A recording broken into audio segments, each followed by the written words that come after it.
Hello and welcome everybody to another wonderful episode of Joey's Legacy Roundtable, where we have amazing panelists that we sit down and talk about answering any questions you might have of veterinary care and animal law. And before we begin, I would just like to make it known that the views and expressions often noted in these types of panels are ones made by the individual and not necessarily reflect the stance of Joey's Legacy. So with that being said, just please remember to be always kind in chat and considerate of others when you're dropping any comments or questions. Speaking of, please feel free to do so throughout the panel, and I will do my best to get any of those answers for you. And any that we don't, we'll see if we can work our way into getting those answered via email. So thank you all for being here with me tonight. Scott, how are you doing? Hey, Colleen, how are you doing? Doing well. It's getting kind of warm over here with the sunny California, so I can't complain. 93, 97, I don't know. It's crazy every day. I got you beat. It's 103 here today. Oh my gosh, that's too much for me. I hate to tell you guys this, but I'm in the mountains in Colorado. It's 51. Oh, yeah. Okay, Oh my That goodness. sounds amazing. wonderful. I'm on my way. Oh man. Well, without further ado, we have our wonderful our panel tonight with the Texas animal law attorney, Mr. Randy Turner, and our vet mal victim is Judy Santerre. How are you guys doing? Fine. Great, thanks. Awesome. So, Judy, why don't you start us off? Tell us about some of the recent events, some of the things that have happened with the vet board in Texas. Okay, I'm happy to. I got involved with the Texas Board of Veterinary Medical Examiners in 2016 when I lost my horse Harvey. After my multiple complaints, one veterinarian, and not the worst offender of the 5 veterinarians involved, got a $2,000 fine and 6 hours of CE. That was it. This was a brutal case of gross veterinary malpractice involving animal cruelty.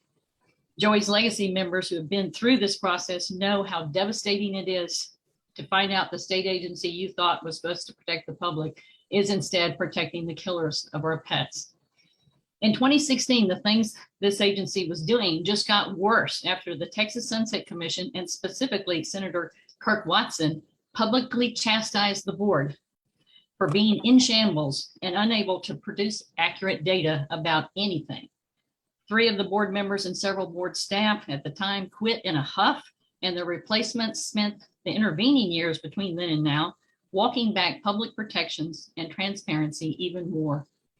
Because so many examples exist, I'll try to focus on the ones that might apply to all states.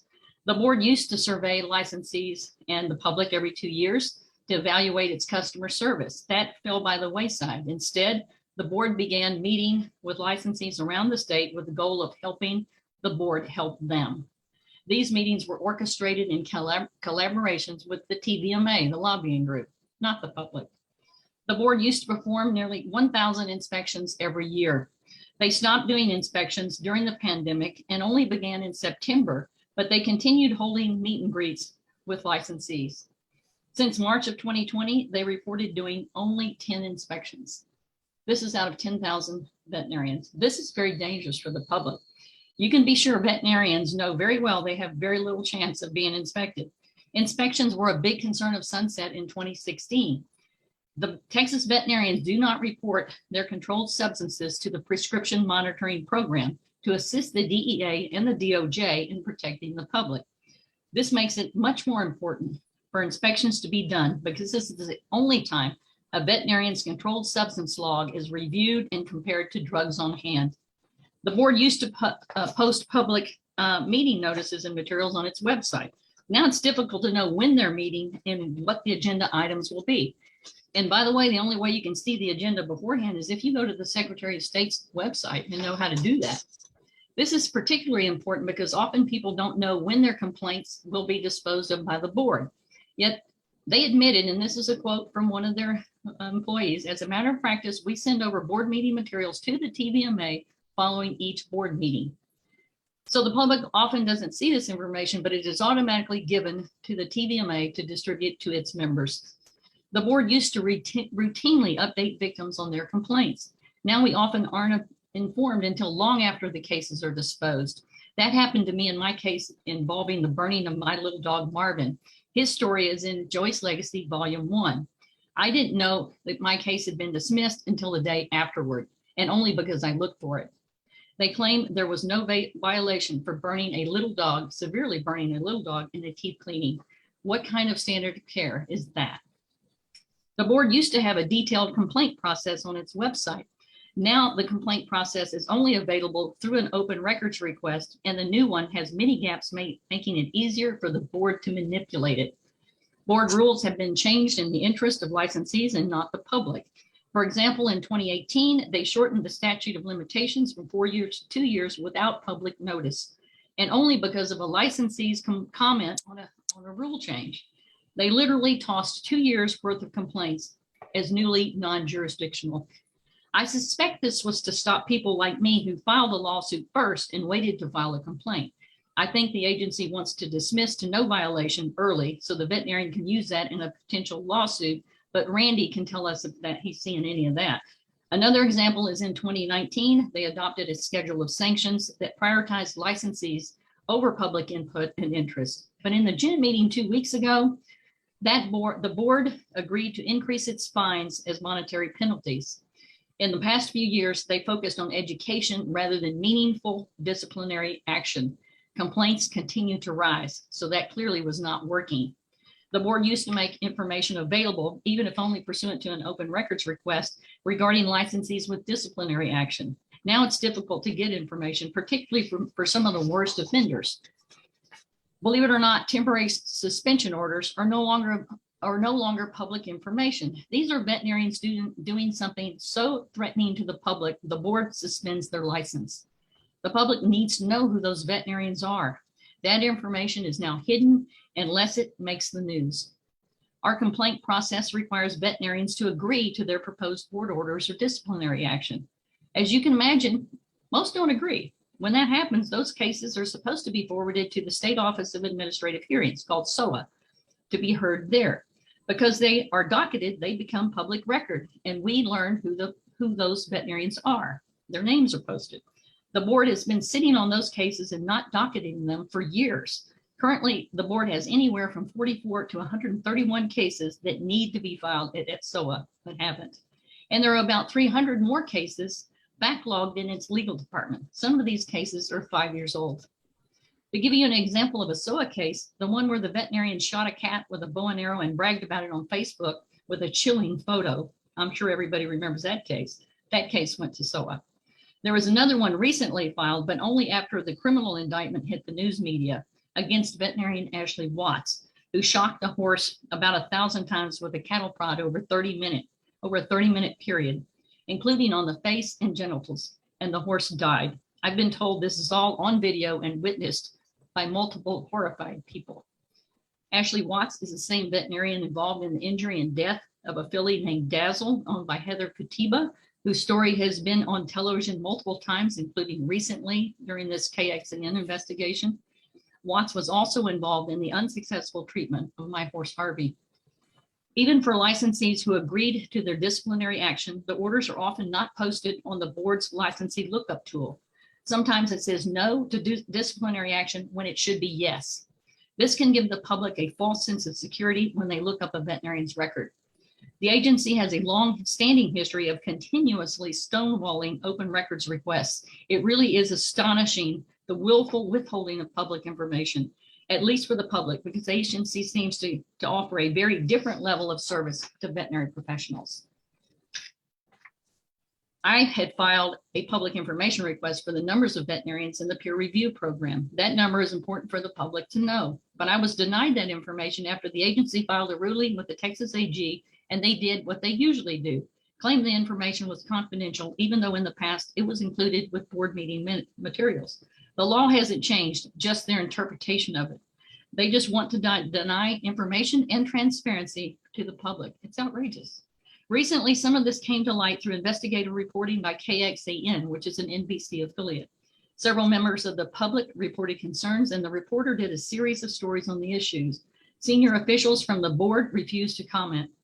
Soon after, the president of the board, the executive director, the operations director, and the executive assistant all resigned. Since then, some of the remaining board members and staff have investigated the actions and inactions during the prior senior administration and found even more problems. They discussed a lot of this in the June 13th board meeting. These recent meetings, April and June in particular, are worth watching, especially for Texans. I strongly encourage all Joyce Legacy members to attend and participate in board meetings and otherwise try to hold your boards accountable.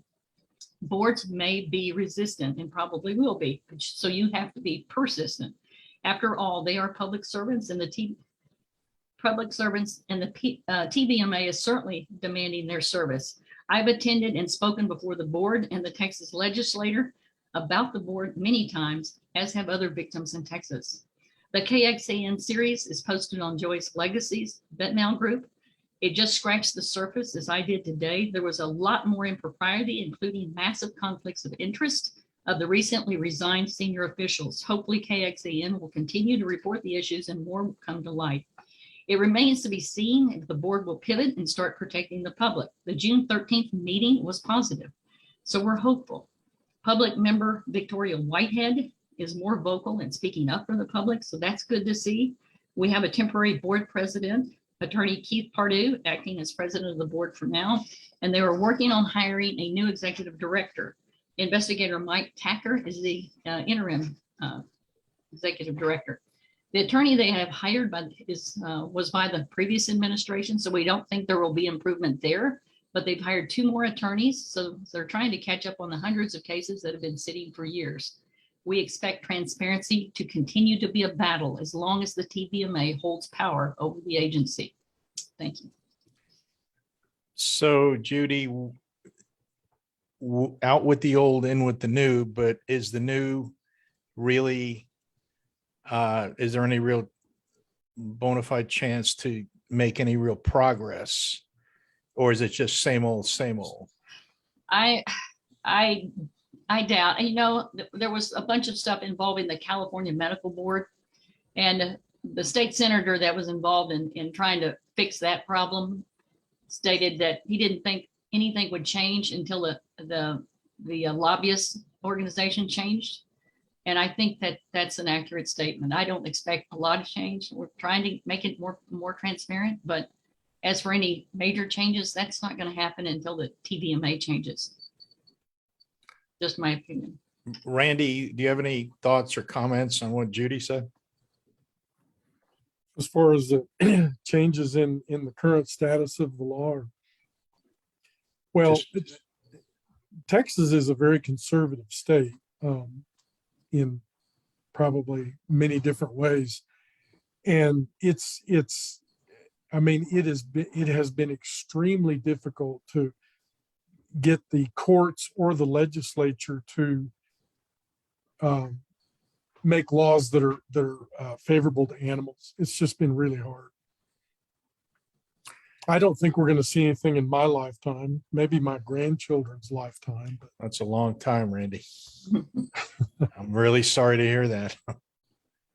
You know, we have this new, Randy and I spoke earlier, and I was letting him know about this new law in Delaware that's about to be signed by the governor, which will, as far as I know, be the first law enacted that will allow for up to $15,000 in emotional distress damages for tortious injury or death of a companion animal.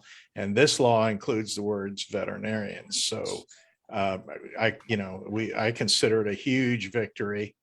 That law needs to be replicated, or at least presented in a similar fashion to every single legislature in the other 49 states. Delaware seems to be leading the way with laws that help to protect our companion animals. You may remember in 2020, Maggie's Pet Vaccine Protection Act allows Delaware veterinarians to accept titer results as proof of immunity against rabies, thereby preventing over-vaccination. And I know that some of us are working on, I think there's 11 other states that are working on enacting a similar law. And hopefully, eventually all 50 states will. So I think we're making progress. It's very slow, it's very frustrating, and we're grinding forward, but only now and then is there any real gratification that we're making any progress. So thank you, Judy. We Scott, can I appreciate just that. let me inject something here? Sure. In prior podcasts that you've done, I watched one where there was talk about getting an exemption from a veterinarian so that an animal doesn't have to undergo a rabies vaccine, because as we know, it's not safe to give the vaccination to an unhealthy animal. Right. And apparently some states or many states allow a veterinarian to exempt an animal. Texas does not. In Texas, animal owners are required to get their dogs and cats vaccinated against rabies, no matter what their health. There's no exception for health of the animal. So that's just another example of how conservative Texas is. And I wanted to talk about the Delaware statute and recovery of damages for injury or death of companion animals, but I'll wait till I'm asked that question. I'm asking you now. Go ahead. Okay, well, let me get on my soapbox here. Okay. Okay, so as your viewers probably know, in almost all states, an animal owner whose companion animal is killed, wrongfully killed, is only entitled to sue for the market value of the animal, or the pecuniary value of the animal, or the economic loss. People aren't allowed to recover damages for emotional distress or mental anguish. And so that's the law that we've had for as long as I can remember. So in Texas, in 1891, a woman named Mrs. Heiligman, somebody shot her dogs. And so she filed a lawsuit against the shooter, and she won the lawsuit. And that case went to the Supreme Court of Texas, and that court held that when a dog is wrongfully killed and the owner files suit and wins, the most they can recover is the pecuniary or dollar value of the animal. That was in 1891. Now you go forward a few years. I don't remember the dates, but I think in the 1960s, there was a case that came out where, well, and let me back up and say, in that case, the court held that companion animals are property. Okay, so that's how the law started. So in the 1960s, there was a case where someone wrongfully destroyed items of property that had great sentimental value to the owner, but no market value.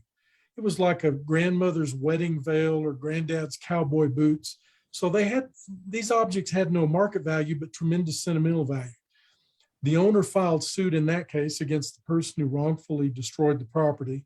And the Supreme Court announced what it called the sentimental value rule. And that rule says where an item of property has no market value, but it has sentimental value, the jury can, if it wants to, award damages for the sentimental value of the property to the owner. Okay, so we had 2 or 3 more cases like that in Texas where property owners were allowed to recover for the sentimental value of property that was destroyed. No animal cases. So I was handling cases where animals were killed, and my argument to the other side, to the insurance company or the opposing lawyer, was always, no, the Supreme Court has not ruled on companion animals, but they have held that you can recover sentimental value for property that has no market value. And so obviously that would apply to dogs and cats, because we know that dogs and cats are property.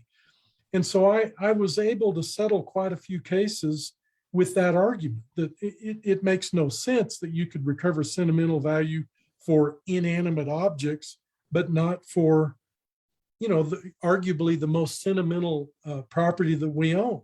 I mean, ask any pet owner if you drive up to your house and it's on fire and you have time to run in and grab one thing, what are you going to grab? Well, everybody who has dogs and cats say they're going to grab their dog or cat. Okay, so now we go forward to about 2012 or 2013. A young couple came in to see me. Their dog, Avery, who was a mixed breed mutt, member of the family, slept on the family's bed, had his own Christmas stocking. I mean, he's one of us. They were big animal lovers. Well, Avery escaped from the yard one day, and the family was frantically looking for him. And they finally, Mr. Avery found him at the Fort Worth Animal Shelter, the city pound. And he was so relieved. And they said, well, we're glad. Unfortunately, it's Saturday and we can't release dogs until they've been microchipped. So you'll have to wait until Monday, but come back Monday and you can pick up Avery. I was calling him Mr. Avery. It was Mr. Medlin. This was Medlin versus Strickland. So on Monday, the family, the husband and wife and the two little kids got in the car and they drove down to the animal shelter. They'd put up a big banner at their house that said, "Welcome home, Avery." They bought hamburger meat because he'd been in doggy jail for 2 days and they were going to give him his. So they showed up at the city pound and said, well, we're here to pick up Avery. And the lady said, oh, I'm sorry, we killed him yesterday.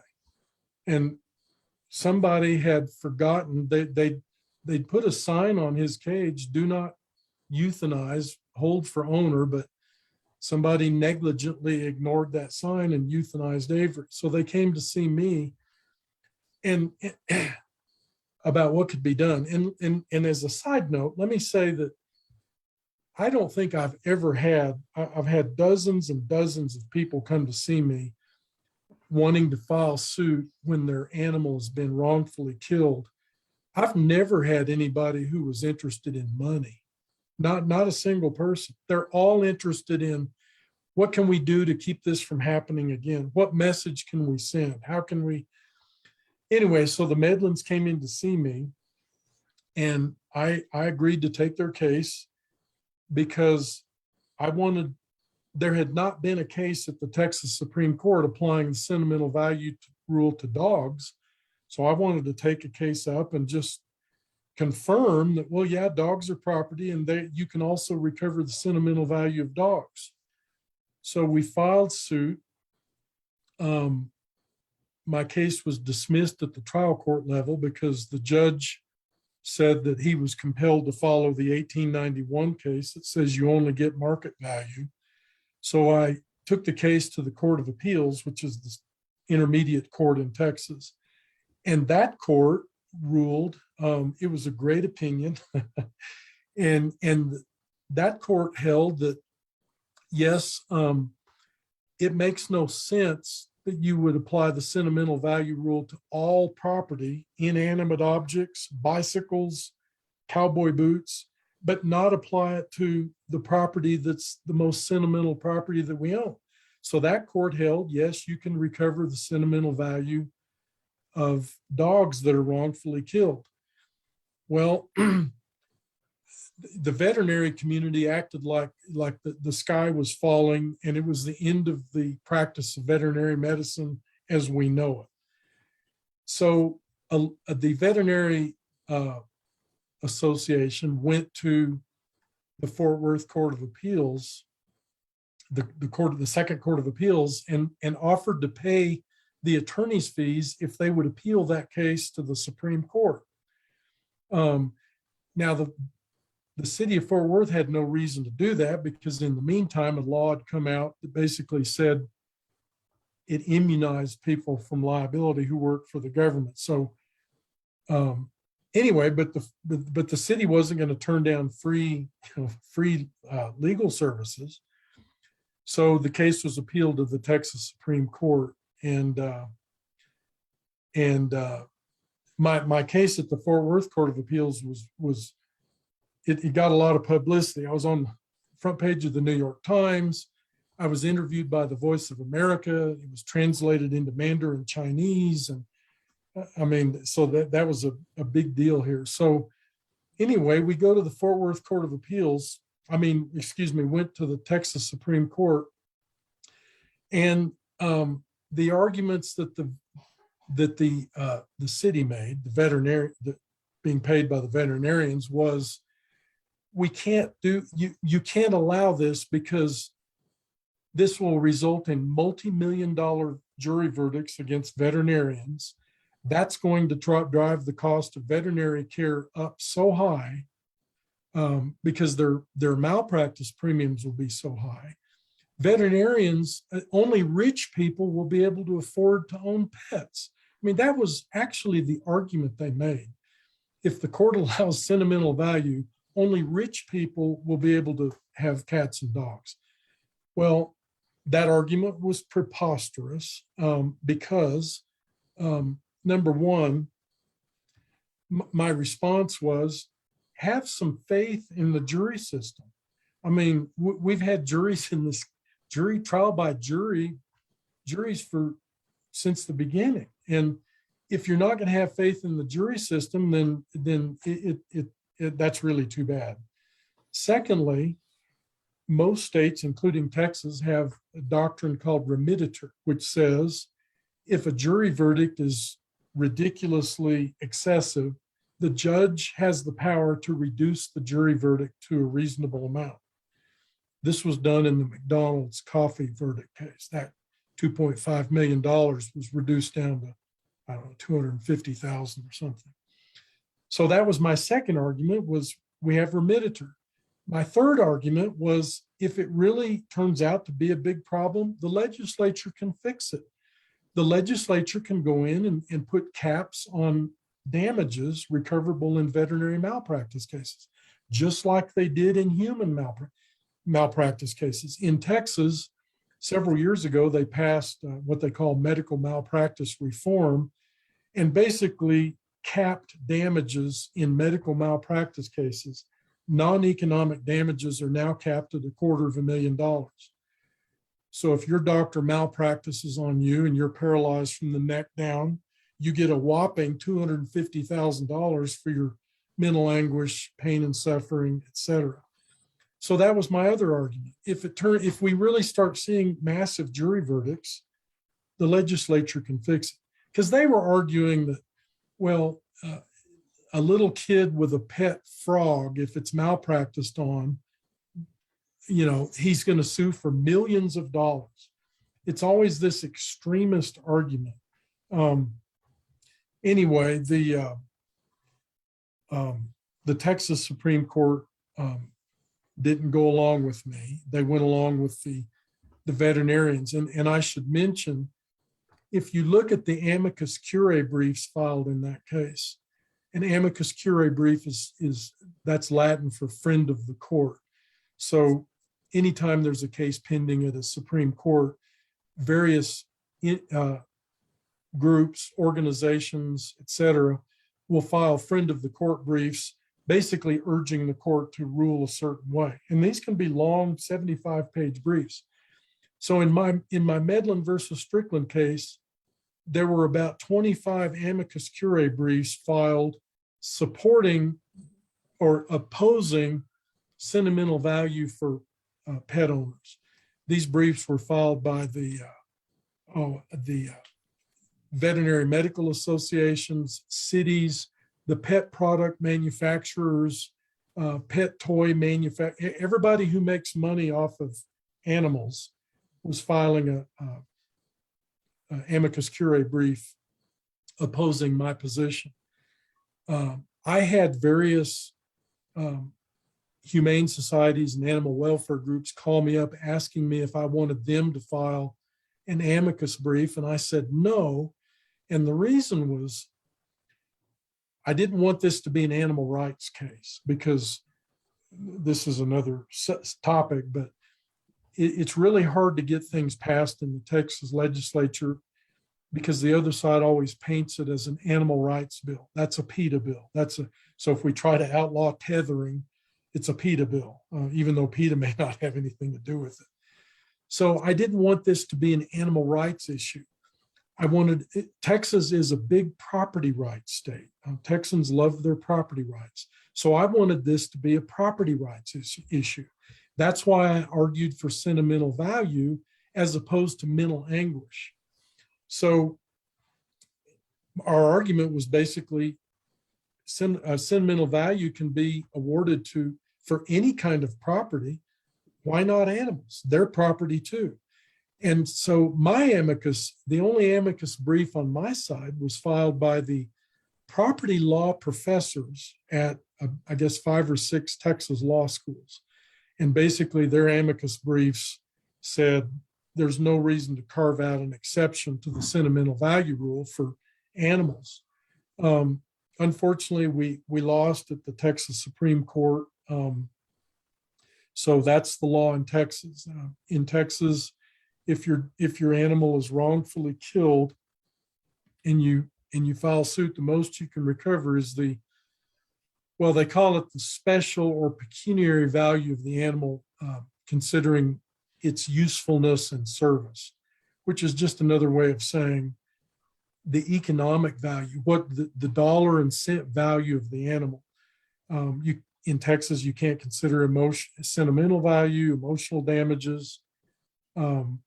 Another one of the arguments they were making was, in Texas, under our wrongful death laws, if someone kills your spouse, your child, or your parent, you can sue for mental anguish damages for wrongful death.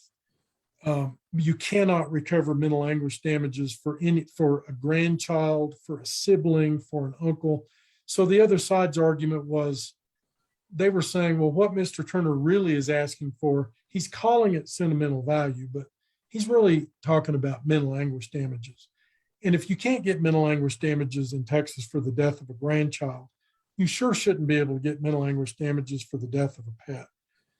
So that's the status of the law right now in Texas.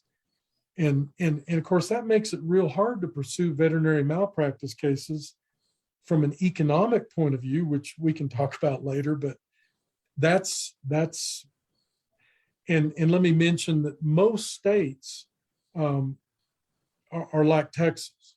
They either allow only the recovery of market value, or there are some states that I think allow a recovery of the value of the animal to that person, not its actual market value. But most states, it's just pure market value. So if you're like me and you have a 5-year-old mutt, if somebody wrongfully killed Charlie, I could sue for his market, his pecuniary value. How much could I sell Charlie for? I don't know. I mean, $20 maybe, I don't know. And so that's the state of the law in Texas. But it is changing, and more states are starting to come around, like you said, Delaware, and I think Hawaii and some other states have, they're sort of dipping their toe into allowing something besides market value, because really law hasn't kept up with society. In 1891, when the Texas Supreme Court said all you get is market value, well, if you think about it, a lot's changed since then. Marconi invented the radio. The Wright brothers invented the flying machine. Women got the right to vote. So society has changed, and so has society's view of companion animals. I mean, if you look at the numbers, the pet industry keeps numbers on how much people spend on their pets. It's in the billions. I can't remember what it is, but it's unfortunate that the courts are lagging and legislatures are lagging so far behind society. The society is ready for the law to change, but the courts, it just takes a while. I mean, look at women's rights. African-American rights. I mean, it always takes the courts a little while to come around to it. But I think, I'm hopeful they eventually will. So we've seen a few of our attorneys are suing for punitive damages when they can prove, well, I guess what's called spoliation of evidence, falsifying medical records Right. to cover up malpractice, that kind of thing. And my understanding, obviously, I'm not a vet, I'm not an attorney, but my understanding from a few of them is they attach a 3x value to punitive damages. So on top of economic damages, they attach 3x, or they attempt to sue for 3x for punitive or fraud, basically. What are your thoughts on that? Does any of that, is any of that real in Texas? Well, no, in Texas, we can sue for punitive or exemplary damages, but you're pretty limited in when you can get those damages. One is gross negligence. Negligence is failing to act as a reasonable, prudent veterinarian, or breaching the standard of care that a reasonable, prudent veterinarian would have followed under the same or similar circumstances. Gross negligence is basically a conscious indifference to the rights, safety, or welfare of the animal. So if we can show gross negligence, we can get punitive damages, and it's not a multiple of 3 in Texas. If you can establish gross negligence, the jury can award whatever they want. Let me see, it's $750,000 or 3 times the actual damages, whichever is greater. So you would have to show gross negligence. Now, spoliation, which is just a chronic problem that we litigators deal with, that's basically destroying or altering evidence. In Texas, this is a very litigated area of the law. Unfortunately, it doesn't affect the amount you can recover if you're successful in a lawsuit. In Texas, if you can show spoliation, then you get the only thing that happens is the jury is instructed that they may consider the lack of this evidence. They may assume that this evidence would have been detrimental to the spoliator. I mean, that's it. You just get a jury, but that's pretty strong. I mean, Yeah. It's a presumption, Right. that but let me also say that's legally. Now, as a practical matter, in my, I hate to admit this, 40 years of trying lawsuits, boy, if a jury ever thinks that a party is lying or hiding evidence, they will take it out in the damages they award. So they'll award more money just because they're mad and they're angry. So I love to catch the other side altering or destroying evidence. But it's even gotten hard to get spoliation instructions in Texas. The Supreme Court has kind of watered it down and said that, well, you basically we have to prove a lot to get a spoliation instruction. But yeah, if hiding evidence, destroying evidence, altering evidence, and that happens. I mean, I watched one of your podcasts and I was fascinated. I think it was Jeremy that had a case where he'd gotten the medical record. The client had gotten the medical record, the vet records, and then later on in the lawsuit, those records were produced in discovery, and they were way different from the original records. That's and then there was a discussion about, is that criminal? But yeah, that's it happens. Yeah. Tell us about a case that you were involved in involving a companion animal. I believe the name was Hercules. Yeah. Well, this was several years ago.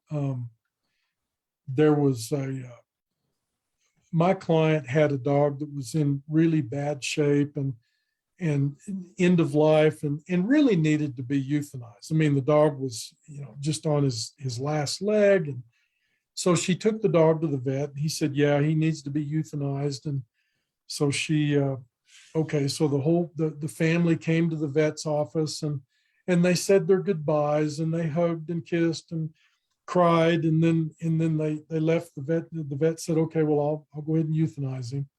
So they left.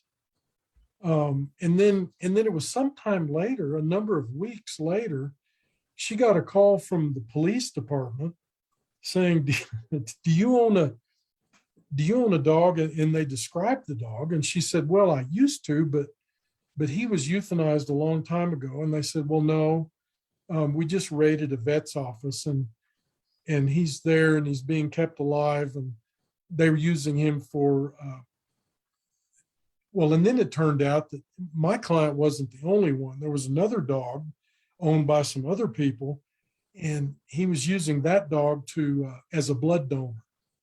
And they again, it was the same thing. These people thought that he was going to euthanize their dog, but he didn't. He kept the dog alive as a blood donor. That case got a lot of publicity, even international publicity. I think there was a London newspaper that called him the vampire vet. But anyway, so they a complaint was filed with the State Board of Veterinary Medical Examiners, and criminal charges were filed against this vet. I think they were along the lines of fraud, things like that. I don't think it was cruelty to animals, but so what happened in that case was the vet agreed to surrender his license for 5 years, and the DA dropped the criminal charges. So that's, I was really amazed. I thought, well, really, so you can actually do that and not lose your license forever? That's just a 5-year suspension. I was really kind of stunned. I wondered to myself, well, what does a vet need to do to lose his or her license? I don't know. There was mention made of the vet who shot the cat through the skull with an arrow. I'd be curious to find out what happened to her. Surely she lost her vet license. Now, she wasn't prosecuted, and that caused a big outrage. But here's the thing. In Texas, as in most states, it's not illegal to kill an animal that doesn't have an owner. The only time it's illegal is if the animal has an owner. So this cat didn't have an owner that they know of. So you're perfectly, in most states, it's fine that you want to kill a stray dog or a stray cat, no problem. It's only a crime if it's torture. You can't torture an unowned animal, but you can sure kill it.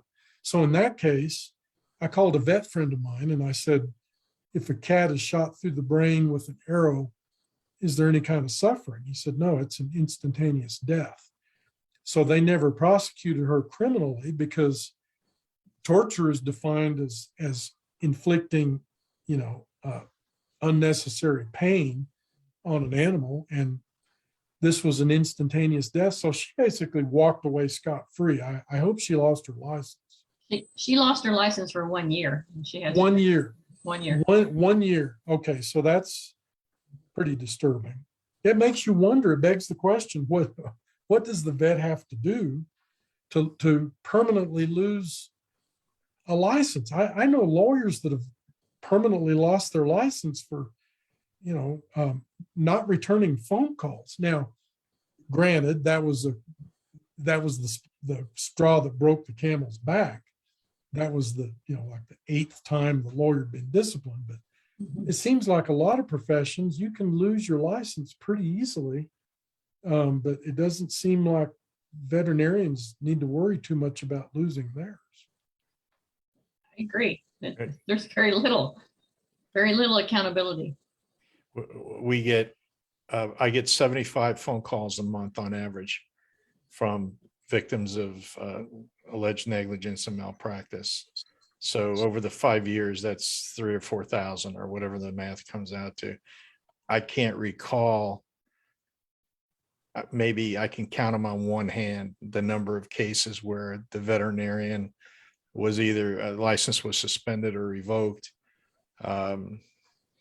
Obviously using veterinary drugs for personal use, then it, is elevated to a different level. But no, there is no serious accountability. And that's why, because vet boards don't discipline firmly and fairly, you have all these habitual offenders that continue to offend and continue to cause mayhem.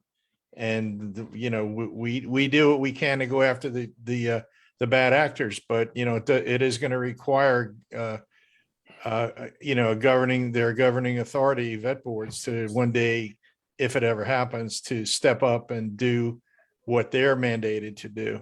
But right. And it's all about accountability. right. And let's face it, medical doctors, for example, they know that if they mess up, they're going to get sued.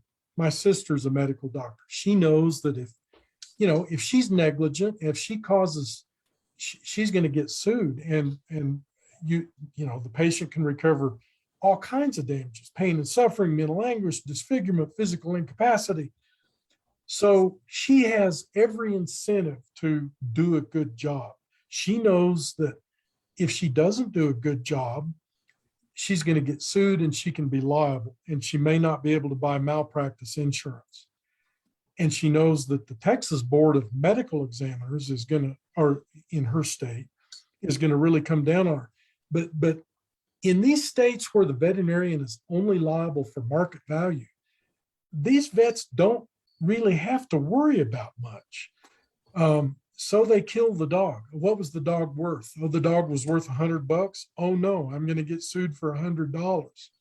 And then on top of that, if you have a board, the governing body, like the Texas board that Judy was talking about, and they sort of don't do anything or slap them on the wrist, there's absolutely no incentive for the vets to do a good job. We clients who have dogs and cats, we sort of have to hope that the veterinarian has good, solid ethics, and the veterinarian feels an ethical duty to do a good job, because they sure don't have anything to worry about from the judicial system or from the administrative enforcement system. Absolutely. And Exactly. and let me tell you, veterinarians, the last time I checked, a veterinarian could buy $1 million of malpractice insurance for $500 a year. Yes. It cost me, several thousands of dollars to buy $1 million policy, because I can get sued. I can get sued for $1 million. The vet can't. I mean, there's nothing to worry about there. So their malpractice insurance is real cheap. So what happens now is we have a system of laws in this country where our cherished animals, the people who take care of them, they have very little legal incentive to do a good job. You form up organizations. Numbers have power. Yes. Let's look at Congress.